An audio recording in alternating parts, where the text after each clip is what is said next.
in many conflicts with the media that the general public is aware of, it's often the media versus a very prominent public figure, such as a politician, but the equation is a little different when on one side is the power of the media, and on the other side is a relatively unknown minority religious group. And we don't have the resources, we don't have the right versus left media in our support. We just have the witness of our lives and the relationships, the personal relationships we have with our neighbors and friends. And we hope that people will come out here and see for themselves. And if some accuse us of being a little sensitive and overreacting in these matters, do they know that we've had our church pulpit desecrated by our detractors? We've had swastikas painted on our property. We've had threatening letters sent saying that our children are being watched through the windows and asking, are our cemeteries full yet? Do they know of our members being accosted in public by former members and with threats that our community is going to be destroyed? Of calls at 5 o'clock in the morning threatening to expose us in the media? Do they know of these things? These things give us cause for concern, because this is our families. This is about our families. This is about our way of life. And we don't want to see it destroyed.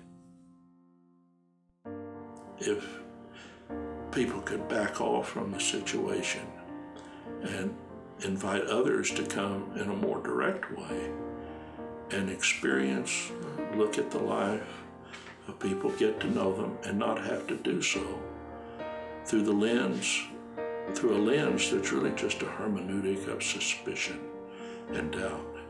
And once you put that on somebody, it's very hard to remove. It's like dumping a clod of dirt into a pitcher of water. You do that, you can work very hard to get that clod and that dirt out of that pitcher. But there's not many people who are going to want to drink from that pitcher.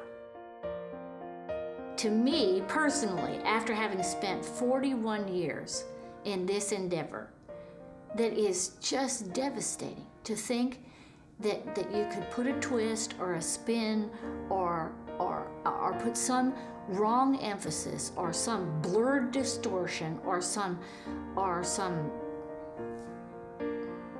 just portray it in some way that is so totally, completely different from what it is, from what I see it to be, from what the people in the community perceive it to be, from what our neighbors and friends experience it to be. There's something about that is so troubling that they could be as opposite as night and day, what a person would experience and what the media might portray it to be.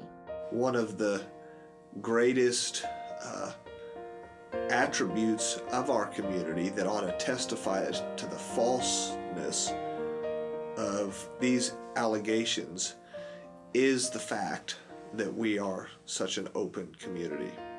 We're open 6 days a week, 52 weeks of the year, to thousands of people who come out and just enjoy their time visiting with our young people, visiting with our children, visiting our shops, just having an all-around great time.